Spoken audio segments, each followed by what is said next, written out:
Hi there, Louis here. Welcome to Morphus, your partner for change. Today, our main topic is listening to understand. Stephen R Covey once said, most people do not listen with the intent to understand. They listen with the intent to reply. Isn't it true?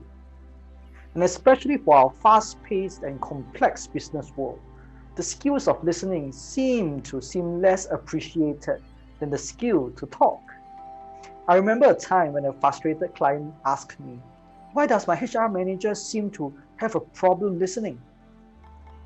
And that was when I flipped over the HR manager's peak career profile and showed that listening is actually not her strength.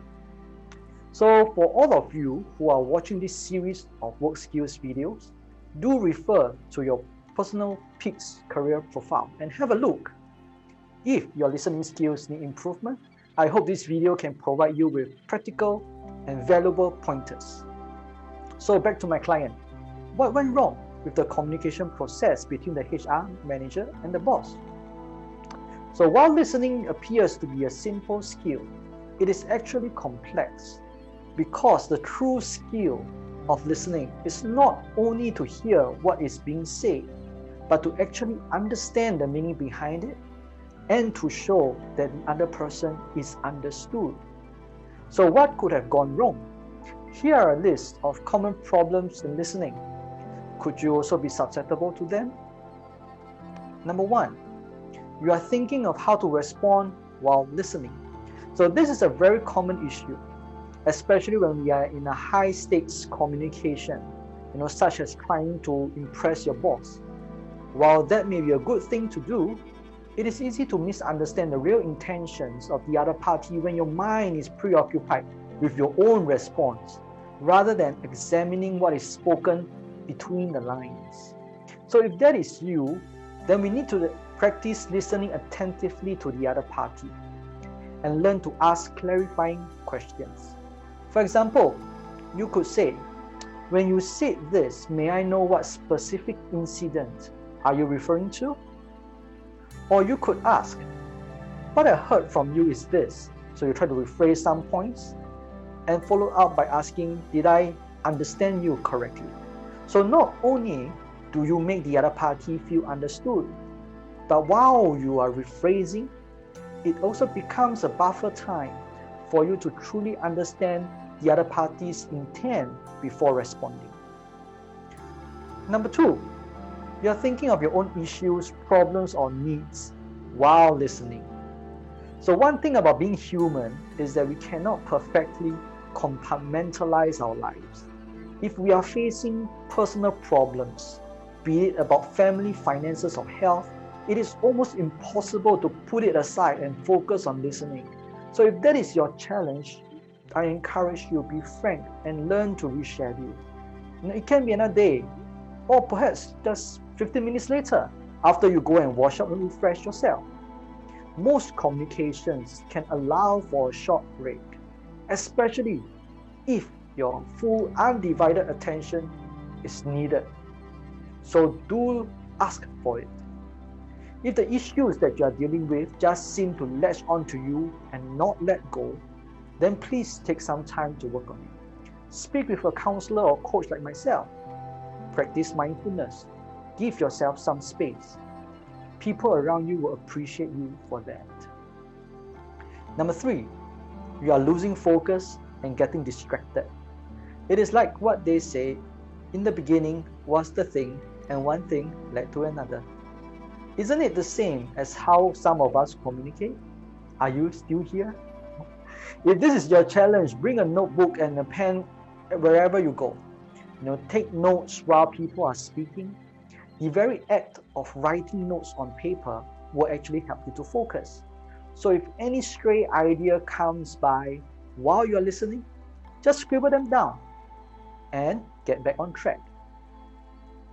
Number four, you tend to interrupt others. Now, people who tend to interrupt others will often disagree with me on that. But this is the reality. Some of us do really tend to interrupt others, cutting people mid-sentences or using non-verbal cues to shut people up. I once had a client who was very vocal, and with that came a very big blind spot, which was the tendency to interrupt others. So I would be saying something and he would just jump in, hey, do you know? Or wow, that's a good point. And he goes on talking about his own story. So at times, there will also be corresponding actions, such as he will put his hands on the table in a very assertive manner, or taking things out of his bag. All this is like a blind spot to him. He may not be aware that he's doing these things. But in fact, it is actually to interrupt people. Since I know his personality, I can accept all of that as an expression of who he is. But I can imagine that others may not take it in so well. So if that is you, the first thing is to acknowledge this tendency to interrupt. Once you're aware, then it is a conscious effort to remind yourself to respect what the other person is saying, and to tell yourself to be curious about their message. Fifth, you cloud your listening with prejudice. Now, this takes some self-examination. There may be certain groups of people or certain kinds of messages where we will have prejudice even before we listen. The problem with prejudice is that we have already decided on the outcome before we even listened, and hence nothing that was spoken would ever be enough. As such, we allow ourselves to be misled, misguided, and ultimately we will make a mistake. So when I refer to prejudice here, it could also work the opposite way, like we are overly favoring someone or some kinds of messages. So ever heard of trying to convince a boss to go through his wife?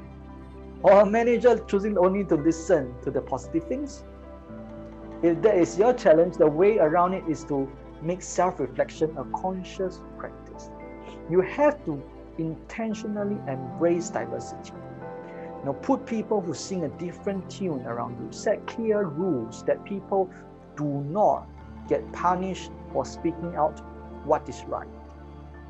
So do that and listen better. Now that you are aware and careful about the problems you may make while listening, now let us improve our listening skills. So as I've mentioned earlier, listening is not just about hearing what is said, but understanding the meaning behind it and to show that the other party is understood. When we speak, usually we have these intentions in mind. 1, to inform, to describe an event that has happened, to provide a feedback to an issue. Or 2, to communicate, to raise a question, to discuss a concern, or to share personal thoughts, feelings, or opinions. 3, to educate, to provide certain perspectives so as to enrich our common understanding. Or lastly, 4, to entertain. So the challenge to listening is that people don't often make their intentions clear. So listening to understand will require us to deduce what the intentions are, and thus have the appropriate response. So if it is to inform, then we have to determine if actions are needed. If it is to communicate, then we have to be ready to engage in a deeper way. If it is to educate, then we have to see how different perspectives can fit together. If it is to entertain, then laugh away. So imagine the disaster that could happen if we laugh when others want to communicate. Now that is listening that has gone wrong. So listening to understand requires us to figure out the intent behind what was spoken, and next to let people know that they are being understood, which means to provide the appropriate feedback to the other party. So assume that someone is trying to inform you about an accident that has happened at work. So it's to inform. Your immediate reaction will be to put things down, give your undivided attention to listen, and ask a few clarifying questions to determine if action needs to be taken. If the person is a victim of workplace bullying and communicating to you the fears and the pains, your immediate reaction is to empathize without disagreeing. Use open, non-verbal cues to let the other person know that they are listened to. Give them space, even in speech, so that you don't have to rush to respond to every single statement. Let them know that they are respected by you and you are there for them. So if a mentor is trying to educate you on how things work, don't jump from hearing to responding without fully understanding. Suspend judgment. Use questions to clarify. Reflect on what was said, then answer. Even if you disagree, summarize and reflect back what you understand before giving your point of view. And lastly, if a joke comes your way, laugh away. But of course, if the joke is one that has taken things a little too far, you could still come back to express your discomfort. So knowing how to speak and when to speak, that will be a topic for another time. Till then, I hope today's sharing has given you some practical insights on listening to understand. So what are your challenges when it comes to listening to understand? How have you been dealing with these challenges?